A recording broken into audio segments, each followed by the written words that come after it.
here for a bit, tiny little bit. Have something to do in less than an hour. But I wanted to do a short morning stream to get the day going. So here's what's going on. We're continuing the Gen X Film Fest today. I'm going to do this stream for about 30, 40 minutes, and then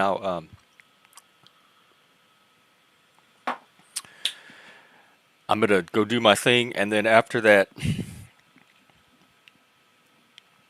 probably about 11:30 or 12 noon. Let's just say it about 3 hours. Uh, I'll be in the Discord. I'm going to do Slacker again. I think that if there's any one movie from that generation that I think kind of I think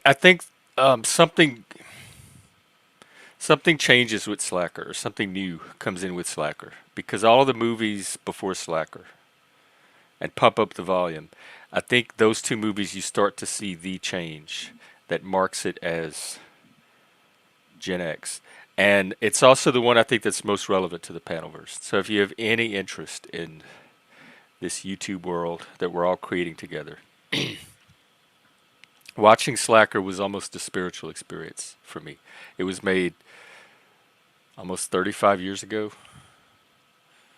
And every single conversation we have all day long on this thing, these people are having in this movie.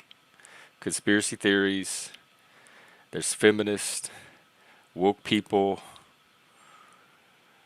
new agey woo people, people that don't trust the government, and the system is out to get all of those people. Every single person you see out here could have been transplanted straight from that movie, and vice versa. So I'm going to do that, and then I'm going to follow it with Slacker 2011, which is like a remake, reboot, homage, parody, satire. They had different directors remake different parts of the Slacker movie. And then maybe tonight I'll do Waking Life if there's interest, which is Linklater's kind of sequel to Slacker.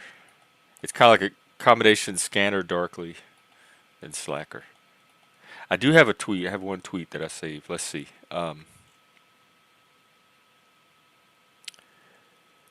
There's only a comparative handful of successful white people compared to the total number of white people. Yeah, that's always been my observation too.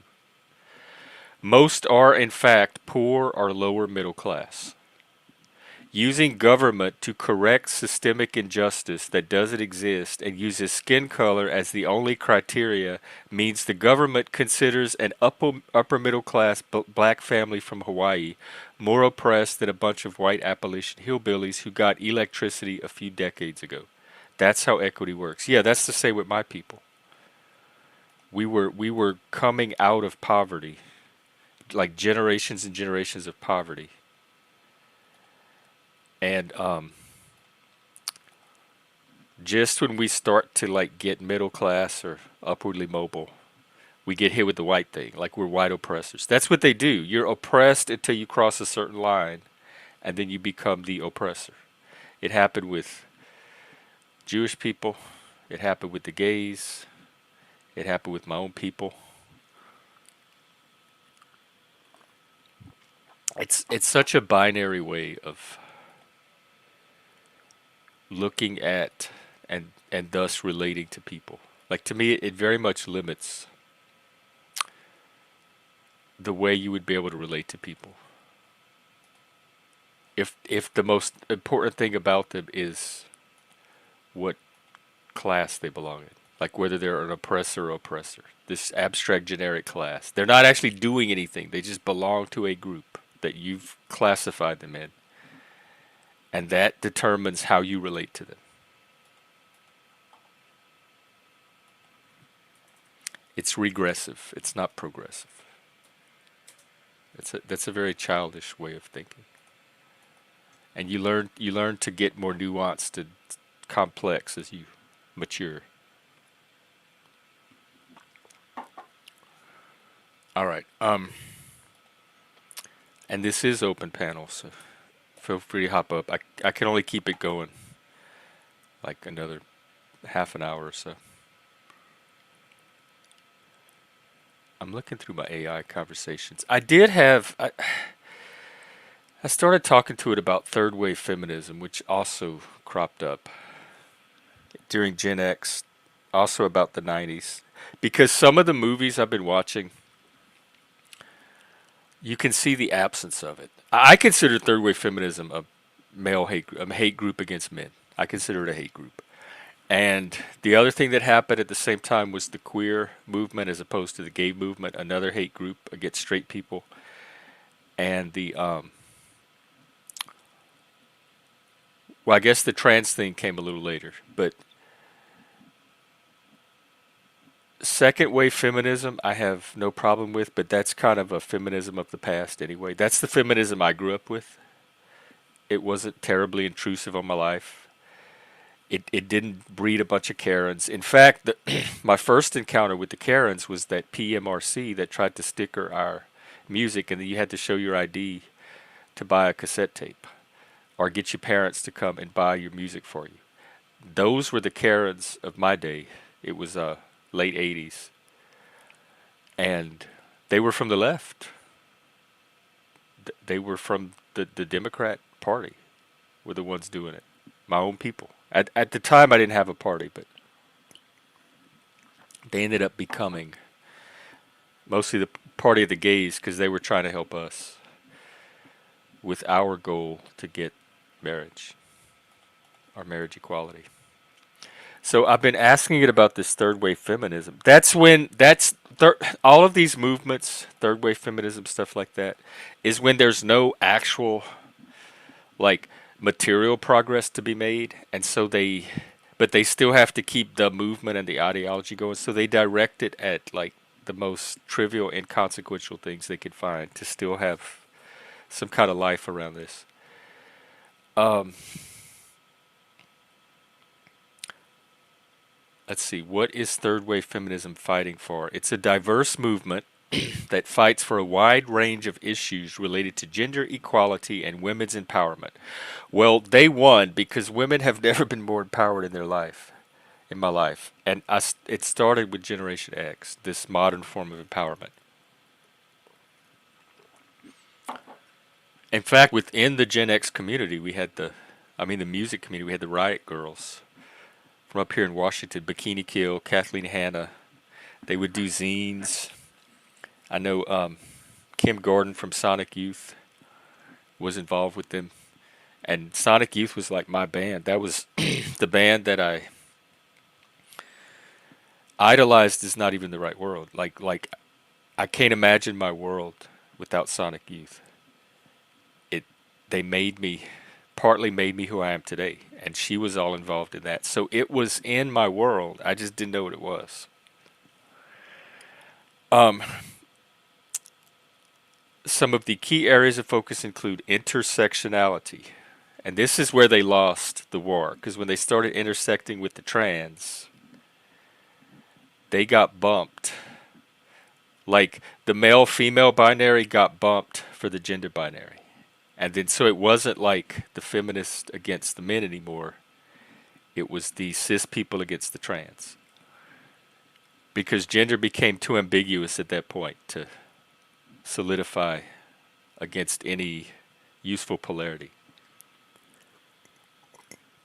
But recognizing how gender intersects with other social identities like race, class, sexuality, and disability, so what? There's still the individual in all of that, and that still takes priority. So what? Unless this is important, unless there's a reason disability or sexuality or class comes into the conversation, nobody in my generation cares about this stuff. That's not what we sat around focusing on and obsessing about. We didn't flip through the yearbook and say, "Oh, look, that's the oppressed black girl.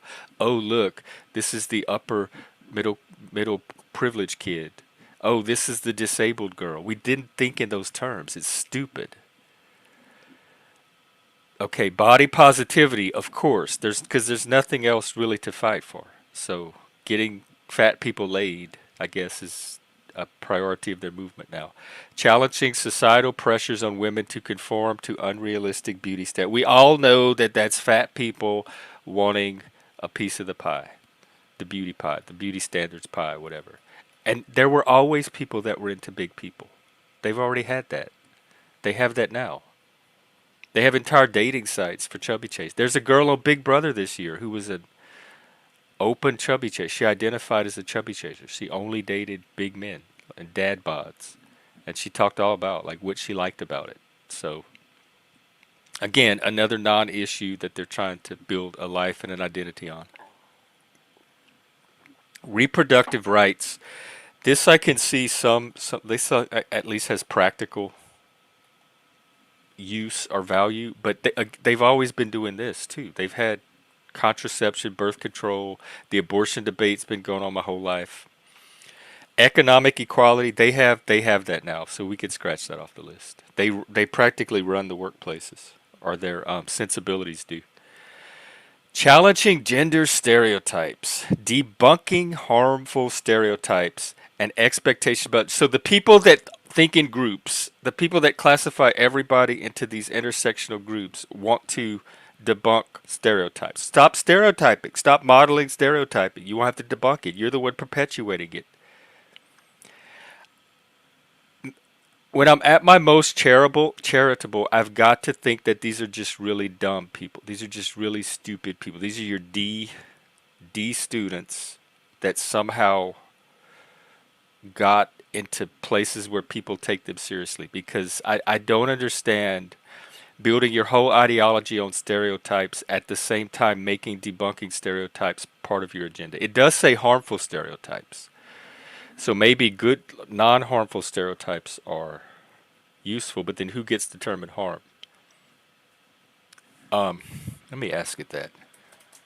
What makes a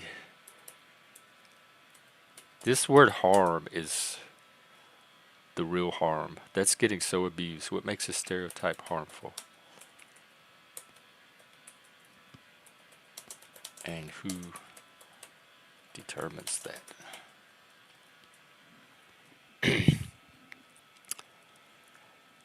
So this gender stereotype thing, I'm going to explore more.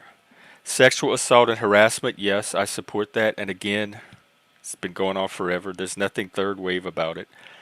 And men go through it as well, so it's not even really a female issue, a completely feminist or female issue. And political representation, ensuring that women have a voice in government and decision making. They have that. They've always had, as long as I've been alive, there's been females in government. So a bunch of non-issues, but more than that, I think an excuse, a rationalization, a justification, and a lot of validation and social support um, for bitching about men and hating on men. So I think it's more a hate group for men than anything else. Um, Let me catch up on comments and then I'll continue. Do I have any mods in the room today?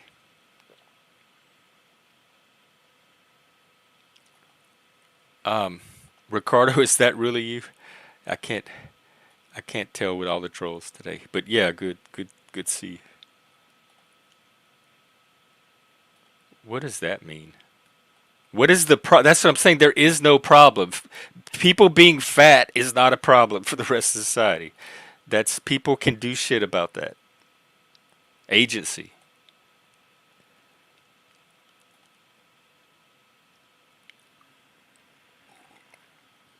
Yeah, but I wasn't stereotyping. I was speculating about why they seem to be able to hold all this dissonance in their head with no internal contradiction, which is very hard for intelligent people to do. So how are they able to, like, I'm trying to speculate the reasons for, like, establishing stereotype as an ideal and then also trying to debunk harmful stereotypes. It seems contradictory. Unless it's what I said, which they're not against stereotypes, they're just against the ones they can't control or don't like. Yeah, some of it is, but people can, like through diet and exercise, have some control over how their body looks. That's not controversial. What is that? What does any of that? And it's not scripted. It's live, 24 hours. You could watch it on feed. That shows how much you know about Big Brother.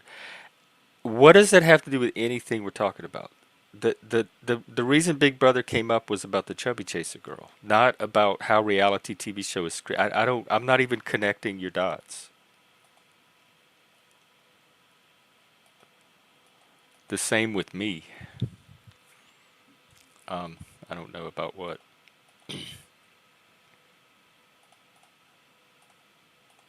Fat people are not victims of their genetics. They have agency and they have choices they can make to minimize or improve or whatever their physical well-being.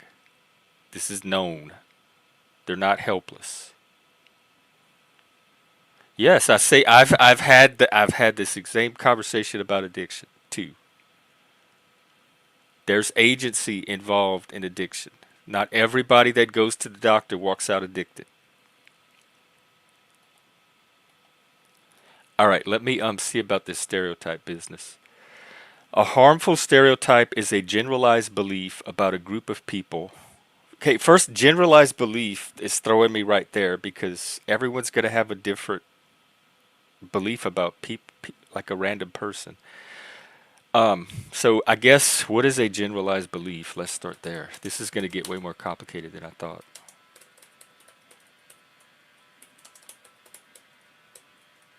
When you need to be in an AI rabbit hole to understand it, it's not something that the masses are just going to grasp.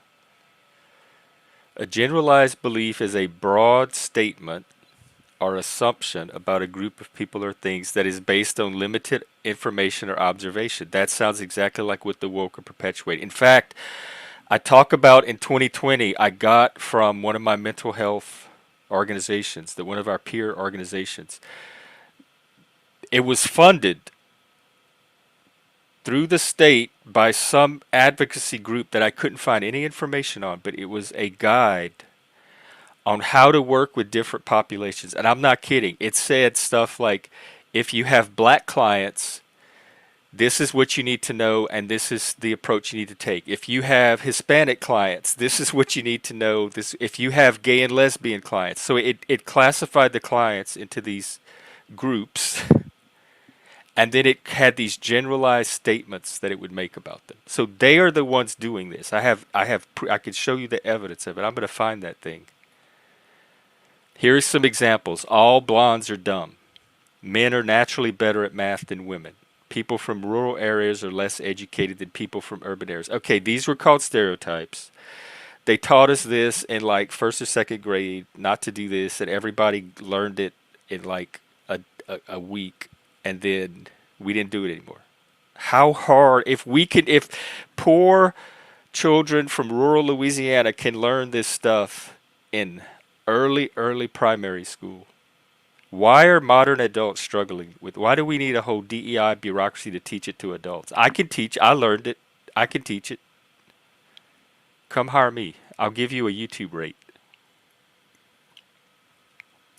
Generalized beliefs can be harmful because they can lead to prejudice and discrimination against. Okay, you can't control what's in somebody's head. So you can't control prejudice, racism. You can't fight an ideology or an ism or a belief. You can only fight concrete things. So what the harm is really the discrimination, which we already have laws against. It's already illegal. Um, and it already happens at a small enough scale that we have it under control. They can also limit opportunities and create social divisions. No, beliefs don't do that. Humans do that. It takes a human to limit, to pull like the lever on an opportunity and prevent someone from getting it. A belief itself doesn't have the power to act at all or create social divisions. That's humans doing that. It's important to be aware of generalized beliefs and to challenge them when they are inaccurate. I do that all the time on here about men, about autistic people. So this part I understand. I just don't understand why other people don't understand it and why it's still a society-wide issue. Like I thought our generation had solved it. Um, this happens when the stereotype is negative. Again, that's subjective, inaccurate, and is used to justify unfair treatment or exclusion. So what they really mean is used to justify unfair treatment or exclusion, meaning unfair treatment or exclusion. So we have laws around that, and people have the right to free associate. So not everybody has to include you. Um, and unfair treatment, we have laws for that. So if you've been discriminated against, go file a civil rights complaint. Here are some key factors that make a stereotype harmful. It's negative. It portrays the group in a negative or unfavorable light according to who? According to whose standards, whose sensibilities, whose social norms. So that already sets up the need for some kind of Karen police to determine this stuff. Inaccurate. The stereotype is often based on limited or biased information and does not reflect the reality of the group it represents. So there, as part of this policing of misinformation, harmful stereotypes are going to be part of that misinformation. And perpetuating discrimination. The stereotype can reinforce prejudice and discrimination against the targeted group. They're trying to tackle behavior through like the mind end of it, and I would tackle it from the behavior end of it. So if people are discriminating, I would enforce consequences on that. That we don't even have to do anything new. They're already on the books. Determining whether a stereotype is harmful is a complex issue that involves a combination of factors. I bet it's so complex that they need a bureaucracy of experts to do it for us, don't they? Social consensus. Oh, interesting. So it's more groupthink than anything objective. While there is no single authority on whether a stereotype is harmful, social consensus plays a significant role. Oh, so there is no single authority. So it's all subjective. It's all whatever what random people think it is. If a majority of people in a society agree that a stereotype is harmful and negative, it is likely to be considered as such. So the mob basically dictates. Impact on individuals and groups. The impact of a stereotype on individuals and groups is a key factor in determining its harmfulness. Yeah, like show me the concrete impact of a stereotype. If it leads to negative consequences such as discrimination, limited opportunities, or psychological harm. All right, what is psychological harm? But we already have laws for that. If it leads to this stuff that they're talking about, I just don't understand these people. Like I don't understand what they're not understanding. And scholarly research can help identify harmful stereotypes by examining their origins, prevalence, and impact on society. You need a team of scholars to do this. The rule of experts. It is important to note that harmful stereotypes can be perpetuated by individuals, groups, and even institutions. Therefore, addressing them requires a multifaceted approach. And like I said, I do that kind of stuff here on this channel. But if it can be, if what you're concerned about is the act, like the harmful stereotypes can be perpetuated by all these groups and thus lead to certain actions. This reminds me of the rape culture thing. Like to prevent rape, they believed if they changed the culture somehow, it would reduce the amount of and I never understood how the rest of us were responsible for something we weren't doing. So if people are discriminating against other people, it's not because of anything I'm saying or doing.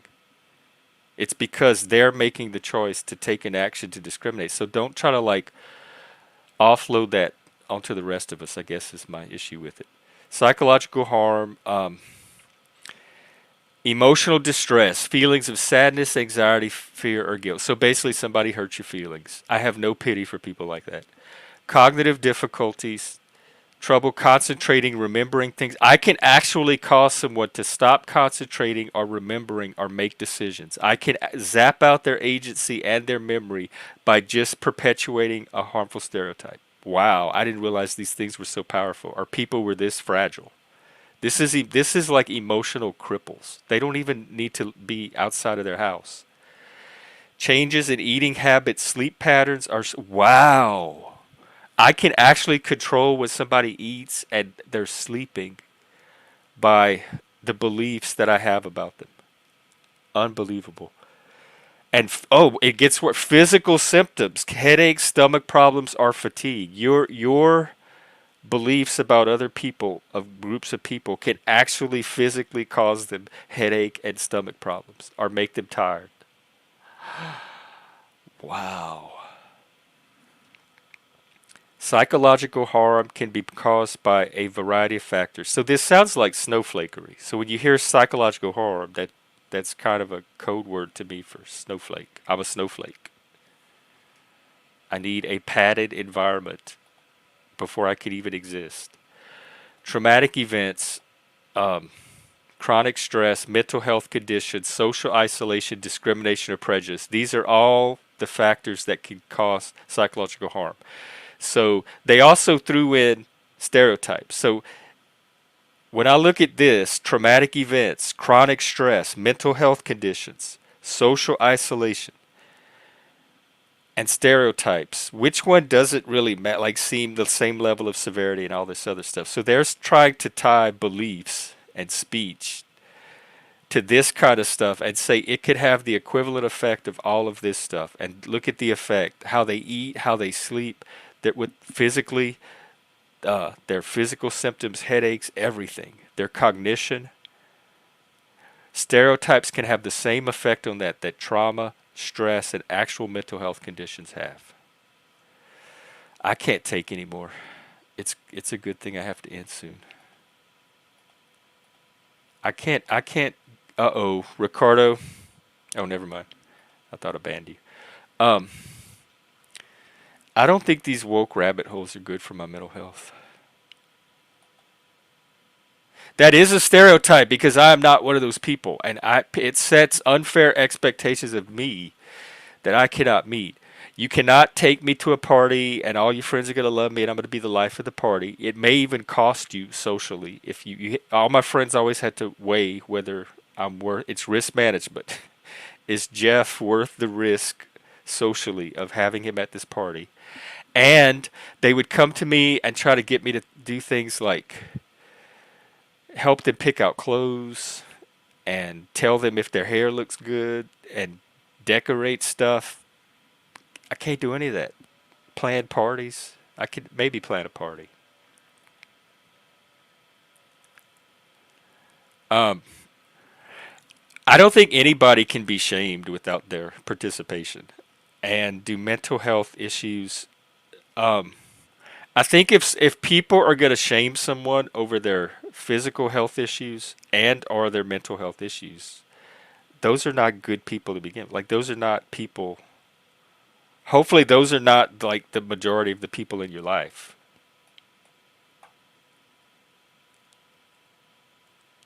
Jeff and Milo. That's an excellent question. I'm gonna ask it. It's. I can tell you one thing. One thing I guarantee it's gonna say is media and representation. And this all started in my discussion on third wave feminism. This is the kind of stuff it goes after because they really have nothing else to do.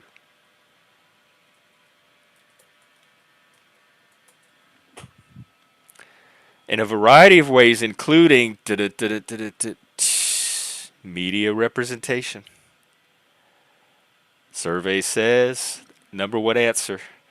The media, including movies, television shows, books, advertisements, can reinforce stereotypes by portraying certain groups in a negative or stereotypical way. That's assuming you have to babysit how people consume their media to make sure they're not consuming it in a way that they could, because that happens internally. You can't control how somebody receives a movie, how they're taking in a movie, and what they're like associating things in the movie with. Personal experiences, limited personal experiences, can lead to generalizations about entire groups of people. Right, and the solution to me seems to talk about it and share and have that get corrected through dialogue. For example, if someone has a negative counter with one member of a particular group, they may assume that all members of that group are the same. Yeah, like people are doing with white men and all that other stuff. I agree. And Republicans, um, that's normal. That's a normal part. Like even animals, if a person with a red shirt consistently beats a dog enough, then everybody with that color shirt, the dog's going to associate with that experience. Um, there's something called maturity or psychological development or adulthood where people learn to put all that in perspective. Um, I wouldn't babysit it. I would let people develop out of that, not keep them in it. Cultural beliefs and traditions can perpetuate. Oh, so now you're going to go after people's cultural beliefs and traditions, and that's where all of this woke policing of movies, art come in. Traditions, social media and online platforms, and lack of education and awareness. I agree that education is the solution. I just don't think what they're offering as education is helpful. I think it takes us back, not forward. It is important to challenge stereotypes, promote diversity and inclusion, create environments that celebrate diversity and promote understanding between different. Hey, I do that here. We do that here. And we challenge stereotypes. Educate yourself and others. We do that. Support organizations working to combat stereotypes. How? How do entire organizations work to like I don't even remember the thing that worked in the gay world growing up was to just be yourself. Like be out and open and show them that gay people are normal part of society just like everybody else. Just be be be yourself. Show them that there's like my goal was to make gay boring. I was trying to make gay so normal that it's not something people even thought about anymore. I wanted them to know me as Jeff, not the gay person. And so I just tried to be Jeff, and that happened to be a part of me. And if it came up, I talked about it. If it didn't, I didn't even need to bring it into a conversation because I wanted them to get to know me, not some social identity. And that was the best thing I found that challenged all of these stereotypes was to give them a three-dimensional, well-rounded person because stereotypes work in two dimensions anyway. And so they're a shortcut. And so you give them a destination to where they don't need to use the shortcut anymore. They're only using it as like a placeholder until they get to know something like richer and deeper than that. So that was the method that worked best for me, still works, and I don't understand why it doesn't work for everybody else. Yeah, I agree, not loss. But you also can't fight an idea. Like I remember Laurie Anderson talking about the war on terror. And she's like, that's a war on an idea. That's a forever war. That's not a war you can defeat. There's not a clear win condition when you're fighting a concept or an idea. Because you start to see it everywhere, like racism. And then it's just you fighting your reflection in the mirror. Do you know who Mob Boss Brame? I do not. Oh, interesting. Yeah, I have a lot of hate watchers. They're the internet trolls that get off on violence, sadism. It's their one little sense of power. It's like lack of mental health care really, and probably nurture, positive nurture. And some people are just born rotten. A lot of them are hateful leftists that have me stereotyped as this right wing Nazi white supremacist. That their own complex that they project. But then when that happens, because the leftists protect their own, when that happens, you're going to hear crickets from all the other people on the left. I agree, not less. We're really lined up today.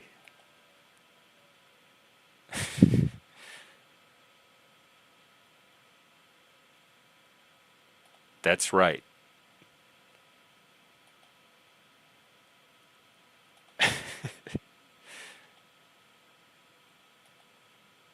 Affected by what? Not loss. I don't think it's built on statistics because I think they develop kind of organically, just informally. I don't think most people are using statistics to determine what they think about different groups. Statistics can maybe support or refute certain stereotypes. I don't even know if I have a Trump voice. I should get one. I want a MAGA hat. It may even cost you socially. I can't do Trump. I can hear him in my head, but I can't translate him. You're fired. Only because, and I want to make this clear, only because I posted the link, it should be pinned, and I have this little crawl at the bottom, and I've announced it's an open panel, and not one person has come up. But if you watch my other streams, and I know you do because you're one of my obsessed fans, you will notice that the minute somebody comes up, the conversation usually shifts to something other than me. I'm kind of like what happens when there's nothing else happening because it's my channel and I don't know. You have a weird expectation if you expect something other than me on my channel. I don't care about fat people's feelings or anybody else's feelings. Your feelings are your own thing. So if you're feeling shame about being fat, I guarantee it's not because of me. You were feeling it long before I came into the picture. No, I don't. Well, maybe I'd have to know specifically what I blame them for, but I don't. I'm not in control of women's emotions. If they can't if if they don't know how to not feel shame, that's not Jeff's fault. They can hire me. I can teach. Well, actually, I don't work with women, so never mind. I can find somebody to help them. I'm gonna ask the AI what that is. We all have narcissism. It's a spectrum. Infants are narcissistic. Some of us mature out of it. Passive narcissist. Someone who exhibits narcissistic traits but does so in a more subtle or oh, again, like you have to move the goalpost to something's invisible, and you need that like CSI black light to see it. So yes, we're all passive narcissists then. If it's so subtle and indirect that only certain people can pick up on it, that's not going to eliminate anybody from that category. They may not be as outwardly grandiose or demanding as overt narcissists, but they still have a strong need for admiration. No, I don't. I don't. I get enough attention. I can get attention anywhere I go like that. I get so much attention that usually I'm happy when I'm not getting it. And if somebody else comes on the panel, I'm like, good. I can sit here for a while. I don't have to focus on me. Um, I love vacations from all the attention that I get. Hey, Moose.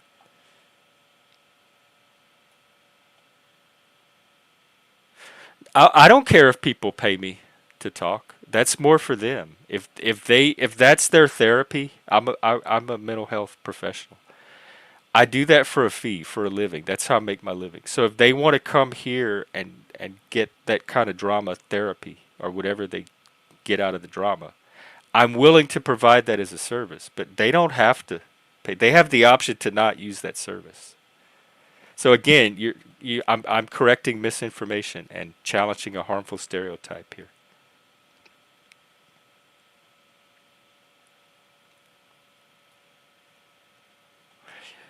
Probably not to somebody that's so shallow that they see diversity in visual terms, but people that have an ear for intelligent discourse, there's certainly intellectual diversity, which is the only diversity I care about. There's individual diversity.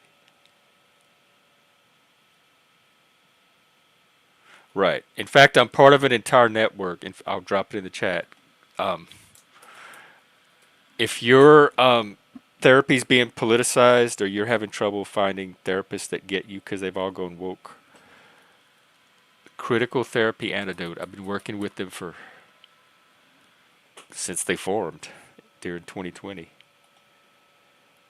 Um, They have a directory. You can email them, let them know your situation. They can see if there's any therapists in your area. Also, anybody can join. It's open to mental health professionals, students, and clients. Anybody with a stakeholder in mental health.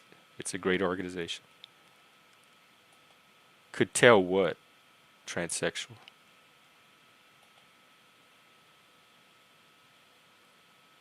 Yeah, it's called EDI now, but yeah, I don't like it at all.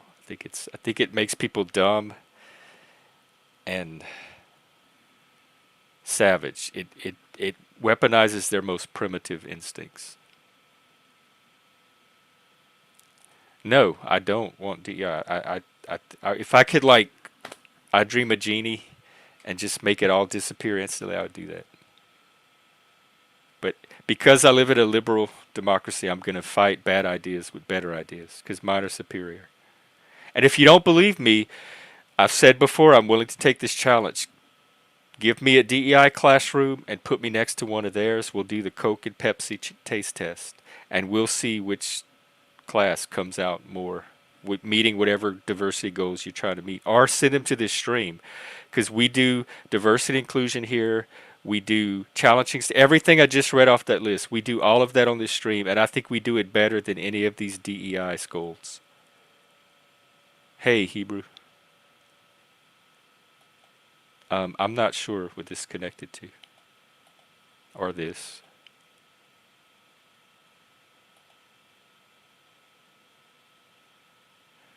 Oh, I vaguely remember him. He does streams. I see his live streams when they come up.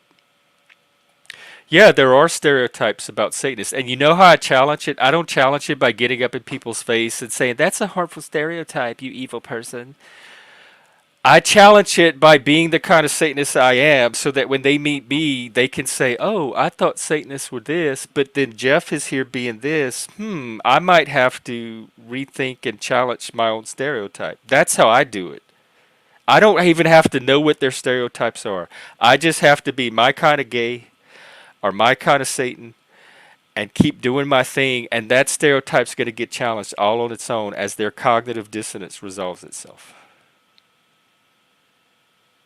I used to be a Democrat most of my life. I registered in 1992 to put Bill Clinton in office. That was my first vote. I was so proud. I remember going to you had to go to the courthouse or the registration place in person and register by hand.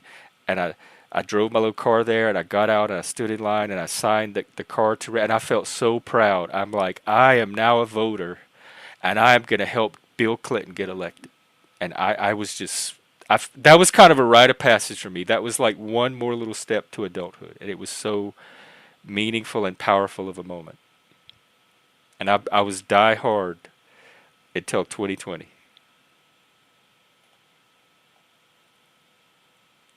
Oh, see, I missed there's two things that I miss that my eye doesn't catch. And that's the straight, like male female dynamic. Sometimes there's some straight stuff going on between people that I don't pick up on that's impacting how the conversation goes, and the political stuff. Because I'm an enlightened centrist and this is so politically diverse, I forget how politically polarized people are and that there's this far left, far right dynamic playing out. So I miss those two all the time, and I think a lot of this is political. I know that the violence against me is, and the people that are supporting that. Yeah, that's why I don't data and statistics don't impress me as much as what I've seen in half a century with my own eyes. Oh, there's no link. There. I know I pinned that link. I know I pinned it. I think YouTube did that the other day. I think it's like glitching out or not pinning or something. Did I even post it? Hang on. I may not have. All right. Well, it's too late now because I got to leave. I apologize. I really thought there was a link up there. You were forced to sit here and listen to me monologue. I'll tell you what. I'll make it up to you. In about an hour and a half, I'm gonna do Slacker We're gonna have a Slacker marathon to round out the Gen X Film Fest. It'll be Slacker, the original Slacker from 1990, and the 2011 homage version. And then I will come back and we'll do strictly an open stream. There won't be topics, monologues. I'll throw the link up right away, and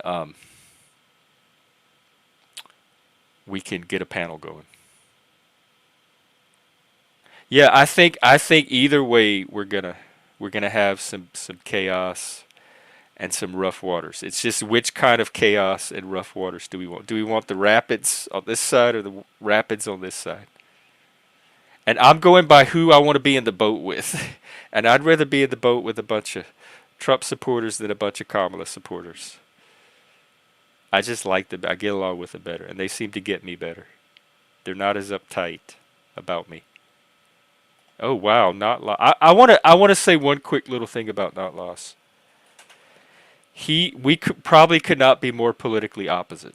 He is what, like, far left progressive. Am I being too modest in my assessment of you? And when all this hate watching started on me, and people were making videos about me with arrows through me and threatening to make stuff about spears through my head and putting swastikas on me and doxing me, um, not a single person, not one single person. It was cricket after cricket after cricket because they weren't going to touch because it was coming from the left. So it's justified. That's their heroes. The first person to ever say anything, and it was a pretty strong condemnation. It was unequivocal. Was not Lodge right here, and that is his own people, his own team. So I had another far left person come out and condemn what was happening on this channel, and it came from Not Loss.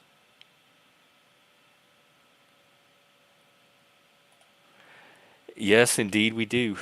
Um, Ironically, my Satanism helps me with that.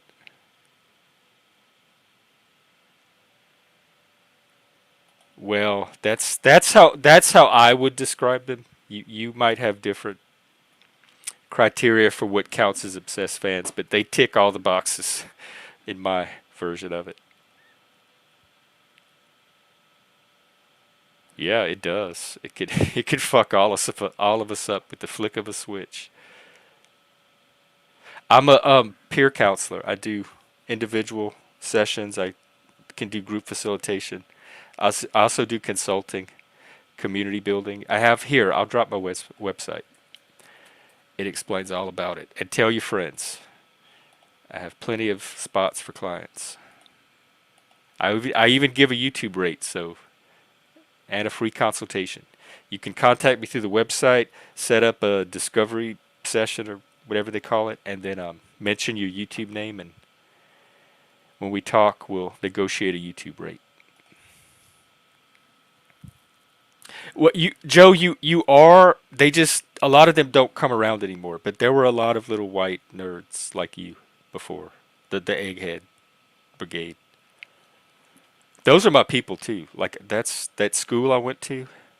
It was full of people like that. So I'm very much I'm one of those too. I just have a whole bunch of other stuff layered in with it. I know it's partly because I didn't know there was a link. See, it's not. This is the problem, that loss. It's not groups competing against groups. It's individuals competing against individuals, and you fuzz it all up when you frame it this way. Look at this. I didn't even know this. I had no clue Moose himself even voted Democrat at one point. That's how politically in flux we are. I don't think any of the categories have much use anymore, except for enlightened centrism. No, no, that is done through my website, and YouTube actually specifically prohibits offering individual sessions as a membership perk. They don't even have it as an option to add to a membership tier. So I do all of the individual stuff through the website. I have a LLC set up just for that. Thank you, Untrackable. I try. Satanists are capable of evil just like every other human, including Christians and Buddhists and non-religious.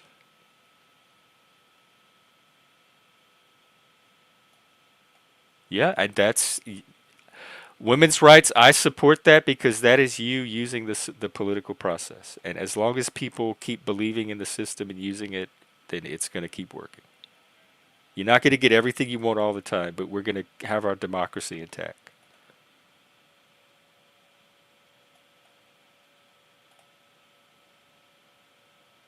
Yeah. Yep. Very familiar. That people don't understand how much diversity there is in poverty. That's like what some of the one of the most diverse sectors of the country. So growing up in poverty, you probably have more experience with diversity than all these white people that live all these sheltered lives that are coming to tell you how to do their imagined version of diversity because they have no real world experience with it. Yeah, politically apathetic or politically homeless. That's what a lot of us were identifying as in 2020. We were all finding each other. Shit, I am late. I'm gonna have to run. Um, I consider myself an enlightened, radically enlightened centrist who leans right. Right. And that used to be just basic America. Like all Americans were for that, or most of us. But I think people have been propagandized and radicalized to see more danger in freedom than and think it's not worth the cost. They make it pretty clear, not loss, and I appreciate you saying that because politically, I don't think a lot of people would be able to tell the difference, and I can definitely distinguish you from what I call the hateful left, or you have distinguished yourself from those people in a very clear way.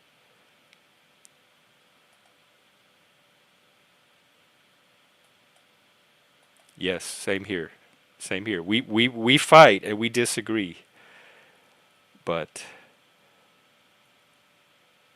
that that moment was undeniable.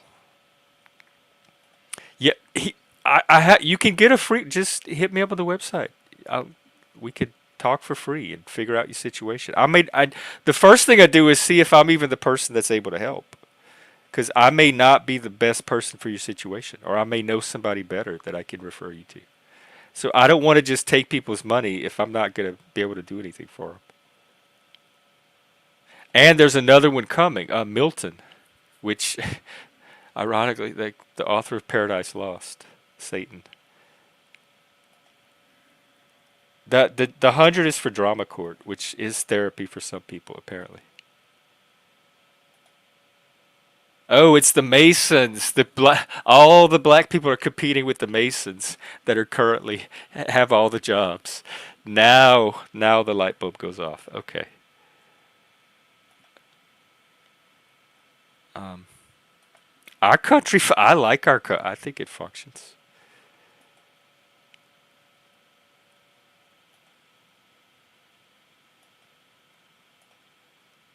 And Joe, I might point out the number that keep coming back voluntarily all on their own, even though we're so anti-male.